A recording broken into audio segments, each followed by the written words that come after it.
ఇప్పుడు Iran America యుద్ధం వలన వాళ్ళిద్దరికి జరిగే నష్టం కంటే మనకి కూడా భారతదేశానికి కూడా చాలా నష్టం జరుగుతున్నాయి. అనేక రకాలుగా ఇక్కడ ఉన్నటువంటి ఆయిల్స్ కానీ గ్యాస్ కానీ అని పెరగడమో, లేకపోతే మన వాళ్ళకి ఇబ్బందులు పడడం, అక్కడ ఉన్న వాళ్ళు బయట దేశాల్లో ఉన్న వాళ్ళు వాటి ద్వారా మనకి నిత్యావసర వస్తువులు పెరగడం, ఉద్యోగాలు కోల్పోవడం, ఇలా ఎన్నో రకాల సమస్యలు అవుతున్నాయి. అంటే ఈ యుద్ధం అనేది ఎప్పుడు ఆగే అవకాశం ఉన్నది ఏదన్నా?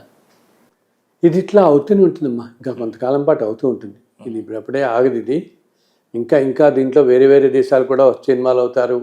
సో కొంతకాలం పాటు ఈ అనిశ్చిత స్థితి ఇలా కొనసాగుతూనే ఉంటుంది. ఏదో మధ్యలో తగ్గినట్టు తగ్గుతారు, మళ్ళీ పెరుగుతుంటుంది, తగ్గినట్టు తగ్గుతారు, పెరుగుతుంటుంది.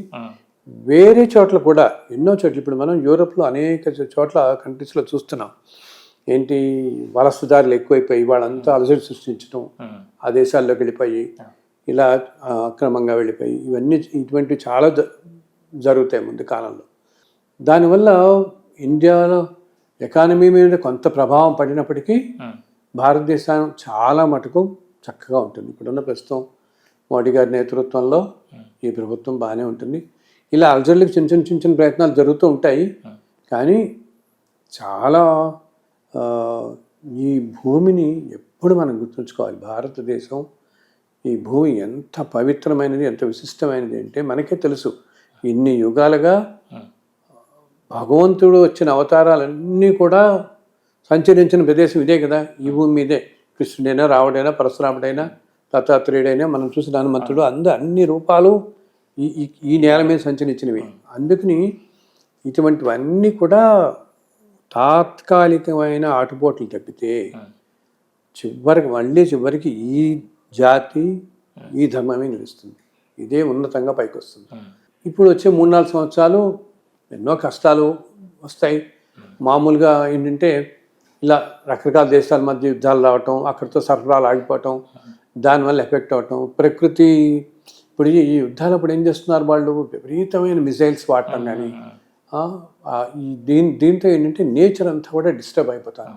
సో ఈ సంవత్సరం మనకి వచ్చే రోజుల్లో మనం చూస్తాం, కృష్ణా కానీ గోదావరి కానీ, అంటే మన దగ్గరికి మనకు అర్థమయ్యేలా చెప్పాలంటే విపరీతమైన ఫ్లడ్స్ వస్తాయి. గోదావరికి కూడా తీవ్రంగా వరదలు వస్తాయి. భద్రాచలం దగ్గర చాలా వరద వస్తుంది. ఇలా 50 feet దాటిపోయేంత వరద భద్రాచలం దగ్గర వస్తుంది. ఇవంటే ఏంటంటే నేచర్ కూడా చాలా డిస్టర్బింగ్గా ఉంటుంది. ఇప్పుడు ఈ 28 దాకా ఇంతే. వచ్చే 4-5 నెలల్లో మనం చూసుకున్నామంటే తీవ్రమైన తుఫాన్ ఒకటి కావలి, ఒంగోలు అక్కడ ఒకటి క్రాస్ అవుతుంది. బందర్ దగ్గర ఒకటి, కాకినాడ, వైజాగ్, ఈ side West Bengal, bay of బెంగాల్లో ఒక 2-3 సార్లు ఈ నవంబర్-డిసెంబర్ లోపల తీవ్రమైన తుఫాన్లు రావచ్చు అనమాట. అందుకని వాటికి అదృష్టం కొద్దీ ఈ రోజుల్లో ఏంటంటే మనకి టెక్నాలజీ బాగా రావడంతో వెదర్ ఫోర్కాస్టింగ్ బాగా వచ్చాయి. ప్రభుత్వాల కూడా సన్నిధంగా ఉంటున్నాయి. దానికోసం ప్రభుత్వాలు కూడా ఇది కొంచెం దృష్టిలో పెట్టుకుని ఈ సంవత్సరం 3-4 పెద్ద తుఫాన్లే వచ్చి కొంచెం అస్తవ్యస్తం అవ్వచ్చు పరిస్థితి. ఎస్పెషల్లీ ఈ కోస్ట్ సైడ్ అంతా ఒరిస్సా దాకా అన్నమాట. మనకి మన కోస్ట్లో ఆంధ్రప్రదేశ్లో ఒక 2-3 చోట్ల వీటి ఎఫెక్ట్ వస్తుంది. సో కొంచెం జాగ్రత్తగా ఉండాలి వీటికి. దీంతోపాటు ఇందా చెప్పాను నేను, అనారోగ్యాలు కుటుంబాల్లో కొన్ని చోట్ల గబుక్కన అనారోగ్యాలు కొంతమంది బారిన పట్టము. అటువంటిప్పుడు వీళ్ళందరూ ఏదన్నా, అందుకని ప్రతిరోజు ఉదయం సూర్య నమస్కారాలు చేయండి. ఒక్కసారన్నా బయట నుంచి సూర్యుడికి నమస్కరించండి. అది చాలా ఆరోగ్యాన్ని ఇస్తుంది. కాసేపు సూర్యుడు ఏదో టైంలో ఉదయం 8 గంటల లోపల ఏదో టైంలో కాసేపు అన్నా ఒక్క 10 నిమిషాలన్నా సూర్యుడు ఆరాధన చేస్తే, బికాస్ ఆరోగ్యం భాస్కర్ ఇచ్చేది అంటాం కదా, మనకి ఇచ్చేది ఆయన. పట్టుకుంటే మన ఆరోగ్యం చక్కగా ఉంటాం. లేకపోతే ఎంతోమంది ఇప్పుడున్న కాలంలో నేను చెప్పాను, ధర్మం ఎప్పుడైతే చాలా తక్కువ ఉంటుందో ప్రస్తుతంలాగా మనం 50 జన్మల్లో 100 జన్మల్లో పడాల్సిన కర్మ అంతా తోసుకొస్తుంది ఈ జన్మలోనే మనకి. అందుకని ఇంత సఫర్ అవుతున్నారు. మనం చూస్తున్నాగా ఎంతోమందిని చిన్న కాలంలో, చిన్న వయస్సులో, ఏమిటి 10 ఏళ్ళకి, 15 ఏళ్ళకి, 5 ఏళ్ళకి క్యాన్సర్ వస్తున్న వాళ్ళు, రకరకాల అనారోగ్యాలు వస్తున్న వాళ్ళు, వైరస్లు ఇవన్నీ పట్టుకున్న వాళ్ళని చూస్తున్నామే. సో వీటన్నిటి వల్ల అనమాట. ఇందాక నేను చెప్పినట్టు మనం వీటి నుంచి కాపాడబడాలంటే ధర్మంగా బతుకుతూ భగవంతుని నమ్ముకుంటూ మంచి మార్గంలో వెళ్తూ మంచి గురువుని పట్టుకొని, గురువుని కూడా ఎప్పుడు కూడా సత్యం గారు చాలామంది నేను చూస్తాను, చాలామంది గురువుల దగ్గరికి ఏంటంటే ఆయన ఏదో ఇచ్చేస్తాడు, నాకు ఏదో మంత్రం ఇస్తారు, ఇంకోటి ఇస్తారు అని చెప్పి అలా అనుకునేవాళ్లే. కానీ ఆయన మనని ఎలా రక్షిస్తాడో అని ఏమీ ఇవ్వకుండా గురువు చాలు, గురువు చూపు పడితేనే మనం రక్షించగలుగుతాం. సంకల్పం అసలు అంటే ఈ రోజుల్లో మనం అనకూడదు, మంత్రోపదేశం అనేది కొన్ని వేల మందికి ఇచ్చేస్తున్నారు కొంతమంది. కానీ మంత్రోపదేశం మనం చెయ్యాలి ఒకళ్ళకంటే మనకి ఎంతో శక్తి ఉండాలన్నమాట. మంత్రోపదేశం మనం చేస్తున్నామంటే తీసుకున్న వాళ్ళకి ఎంత అర్హత ఉన్నది చూడాలి. అర్హత అంటే నేను ఈ కులము అవన్నీ మాట్లాడట్లేదు, ఆ జీవికి ఎంత స్ట్రాంగ్ సంకల్పం ఉంది, దాని మీద ఎంత కోరిక ఉంది. ఒక మంత్రం తీసుకుని నిష్ఠగా నేను చేసుకుంటాను. ఇప్పుడు ఏంటంటే కొంతమంది అనకూడదు, కానీ అది నేనేదో అదొక గొప్పగా చెప్పుకోవడం కోసం మంత్రోపదేశం తీసుకుంటున్న వాళ్ళు ఉన్నారు. నేను తీసుకున్నాను, నేను 10 మందికి తీసుకున్నాను, 10 గురువులు ఇచ్చారు నాకు, అయితే 10 మంత్రాలు నాకు ఉపదేశం ఉందండి అంటారు. నిజంగా 10 మంత్రాల ఉపదేశమే కనుక అంతటి మహానుభావుల దగ్గర నుంచి నీకుంటే ఎంత ధర్మంగా నడుస్తాడు ఈ మనిషి. మరి ఈ రోజుల్లో మనం కొన్ని లక్షల మందిని చూస్తున్నాం ఉపదేశం పొందిన వాళ్ళం. మరి ఎందుకు ధర్మం లేదు ఇప్పుడు? మరి ఎందుకు వీళ్ళందరూ మనసులు, మరి ఇన్ని కోపాలు ఎందుకు వస్తున్నాయి, ఇన్ని ఆవేశాలు ఎందుకు వస్తున్నాయి వీళ్ళందరికీ? ఆ ఉపదేశం తీసుకున్న వాళ్ళు ఏమన్నా దాన్ని ఆచరిస్తున్నారా? కాస్త ఉపదేశం తీసుకున్నాం మనం అంటే, ఒక మంత్ర ఉపదేశం తీసుకున్నామంటే మనం ఓన్లీ ఆ మంత్ర ఉచ్చారణ ఉదయం 108 సార్లు చేయండి అని చెప్తారు. మరి ఉపదేశం ఇచ్చిన వాళ్ళు మనం చెప్తారు ఎన్నిసార్లు చేయండి అని ఉచ్చారణ చేయంటారే, ఉచ్చారణ చేసి అక్కడితో వదిలిపెట్టేకూడదు దాన్ని. రోజంతా నువ్వు ఎలా జీవించావు అన్నది కూడా ఇంపార్టెంట్. రోజంతా నువ్వు ఎలా గడుపుతున్నావు అన్నది. నువ్వు మంత్రం 108 సార్లు ఉచ్చారణ చేసేసి అన్యాయాలు ధర్మాలు చేస్తే ఇదే ఫలితాన్ని ఇవ్వదు నువ్వు తీసుకున్న మంత్రం. అలాగే ఆ ఇచ్చే వాళ్ళకు కూడా అంత శక్తి లేకుండా ఇచ్చారనుకో, అప్పుడు నీకే ఫలితం ఇవ్వదు. ఈ పాతకాలంలో ఒకప్పుడు ఒక మహర్షి కథ చెప్తారు. ఏంటంటే ఒక చాలా గొప్ప మహర్షి, గొప్ప గురువు అనమాట ఆయన అందరికీ. ఆయన దగ్గర ఒక 40 మంది శిష్యులు ఉంటారు. వీళ్ళల్లో చేరిన వాళ్ళందరూ ఏంటి, వాళ్ళ చదువు విద్యాభ్యాసం అంతా అయిపోతుంది 20 ఏళ్ళకి. ఇంక వెళ్ళిపోదాం అనుకుంటే గురువుగారు ఏమన్నా మంత్రోపదేశం ఇస్తారా అంటే ఆయన ఏమి చెప్పడు వీళ్ళకి. సో కొంతమంది ఇంకో 2 ఏళ్ళు వెయిట్ చేస్తారు, 4 ఏళ్ళు వెయిట్ చేస్తారు. రోజు వచ్చి సేవ చేసుకుని వెళతారే కానీ ఏమి చెప్పడు ఆయన. కొంతమందికి వీళ్ళకి విసుగు పుట్టి వెళ్ళిపోతారు. అందరూ వెళ్ళిపోయి చివరికి ఒక్క అతను మాత్రం 40 ఏళ్ళు అలాగే ఉంటాడు.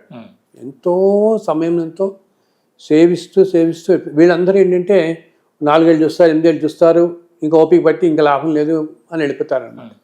అన్నిటికంటే మనిషికి కావాల్సింది ఓర్పు, సహనం, సంయమనం. ఇవన్నీ చివరికి ఒకే ఒక్కడు మిగులుతాడు ఆ గురువు దగ్గర. ఎప్పుడు 42 ఏళ్ళు, అప్పటికి కూడా వెళ్ళడు, అలా చేస్తుంటాడు. అప్పుడు ఒకరోజు ఆ గురువుగారు అతన్ని పిలిచి అతనికి 2 మంచి మాటలు చెప్తారు. ఉపదేశం కూడా ఇవ్వరు, 2 మంచి మాటలు చెప్తారు.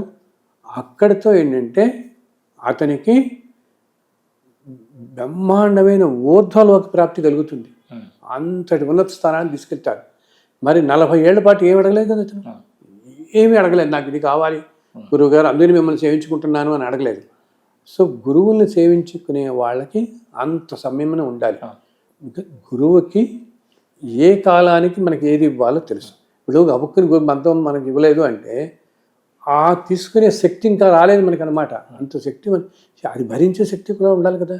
మనం గబుక్కుని వాళ్ళకి మంత్రోపదేశం చేసాం అనుకుని ఆయన ఇచ్చే శక్తి నీకున్నా అది భరించే శక్తి ఆ మనిషికి ఉండాలి. భరించటం అంటే ఏమిటి, దాన్ని తట్టుకుని, ఇప్పుడు దాని వాళ్ళకి శారీరకంగా ఆ ఫిజికల్ బాడీ కూడా తట్టుకునే శక్తి ఉండాలి ఆ మనిషిలో. అంటే అంత అనుష్ఠాన బలం వాళ్ళకు ఉండాలి.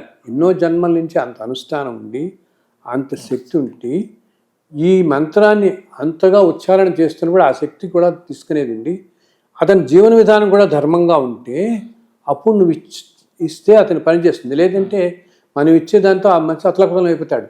కానీ ఇతను అది గ్రహించాడు కదా, అయ్యో నాకు ఇవ్వట్లేదు, నేను ఇన్నాళ్ళు నన్ను కలపట్టుకుని వెళ్ళాడుతూ తిరుగుతున్నాను కానీ నాకేం మంత్రం చెప్పట్లేదు అనుకుంటాడు.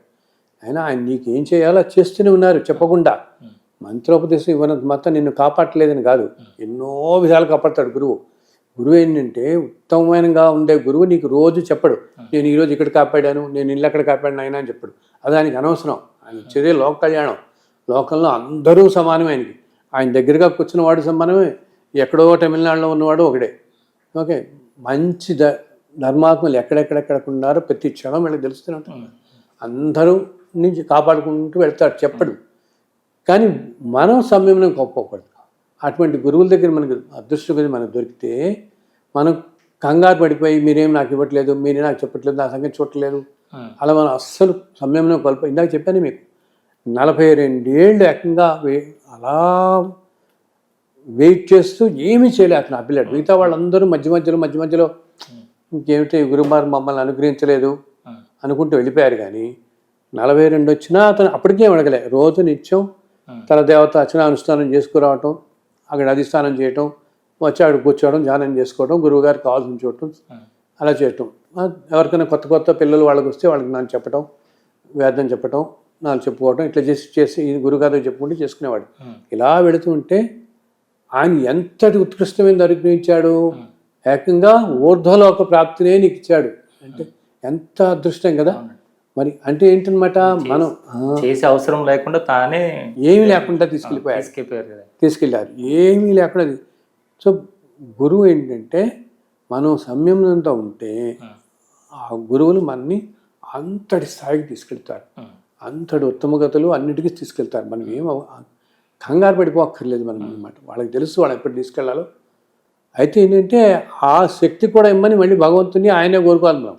అయితే మనకి ఆ శక్తి రాదు కదా మనకి.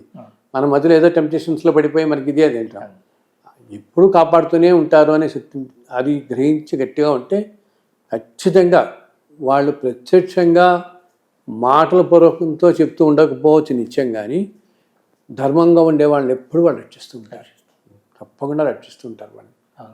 ఇది ఎంతోమందిని చూస్తూ ఉంటాం మనం, ఎంతోమంది గురువుల దగ్గర నిత్యం చూసేది. వాళ్ళు ఏంటంటే గురువులు వాళ్ళు ఎటువంటి హంగు ఆర్భాటాలు ఏదో పొగట్టలు ఇటువంటివి ఏమీ కోరుకోరు కాబట్టి మనకు తెలియదు. కొంతమంది శక్తి మనకి తెలియదు, కానీ మనల్ని ఎలా ఉద్ధరిస్తారనేది ఏ విధంగా ఉద్ధరిస్తున్నా. ఇప్పుడు ఒకటి సత్యం గారు, ఇప్పుడు మన నేషనల్ హైవే మీద ఈరోజు ఇన్ని వెహికల్స్ వెళ్తున్నాయి. ఏమి మన ముందు వెళ్ళిన 10 వెహికల్స్ ముందు ఒక వెహికల్ పెద్ద యాక్సిడెంట్ అవుతుంది. మనం అనుకుంటాం అయ్యో జస్ట్ 2 నిమిషాలు అంటే మనకు అయి ఉండేది అనుకుంటాం. మనం నమ్మకం ఏ గురువు మనని కాపాడాడని మనం గ్రహించాలి కదా. అప్పుడు అది మనం గ్రహించాం. సో మన రోజు జీవితం నిత్యం సక్రమంగా గడుస్తోంది, ఎటువంటి ఆపదలు లేకుండా అంటే ఆ గురువు మనని కాపాడుతున్నాడు. ఇంకోటి ఏంటి, ఈ జన్మలో నీకు ఈ గురువు నీకు దొరకపోయినా నువ్వు ఏదో జన్మలో నీకు గురువు దొరుకుంటాడు. ఆ గురువు నువ్వు ఇప్పుడు సన్మార్గంలో ధర్మంగా ఉంటున్నావు కాబట్టి ఆ గురువు నిన్ను ఇప్పటికీ కాపాడుకుంటున్నాడు. అందుకే మన జీవితం సఫీగా నడుస్తుంది. అందుకని మనం కొంతమంది చూస్తాం చూడండి, ఈ గురు పరంపర ఏమీ లేకపోయినా ధర్మంగా ఉంటారు. వాళ్ళు ధర్మ మార్గంలో వాళ్ళ ఉద్యోగం వాళ్ళు చేసుకుంటూ నలుగురికి సహాయం చేస్తూ పోతుంటారే, వాళ్ళ జీవితం చక్కగా గడుస్తుంటుంది. ఎందుకు, ఇప్పుడు ధర్మ మార్గంలో నడవటం వాళ్ళ జరగటం కాదు ఇది. వాళ్ళు ఇంతకుముందు జన్మల్లోనే ఒక మహాపురుషుని సేవించి ఉంటారు. ఏ మహావతార బాజీయో, రమణ మహర్షియో, త్రైలింగ స్వామి, లేకపోతే మన చంద్రశేఖర మహాస్వామి వారో మహాపురుషులను ఎవరో సేవించి ఉండటం చేత ఆ దివ్యశక్తి ఇప్పటికీ వీళ్ళని రక్షిస్తూ వెళుతూ ఉంటుంది అన్నమాట.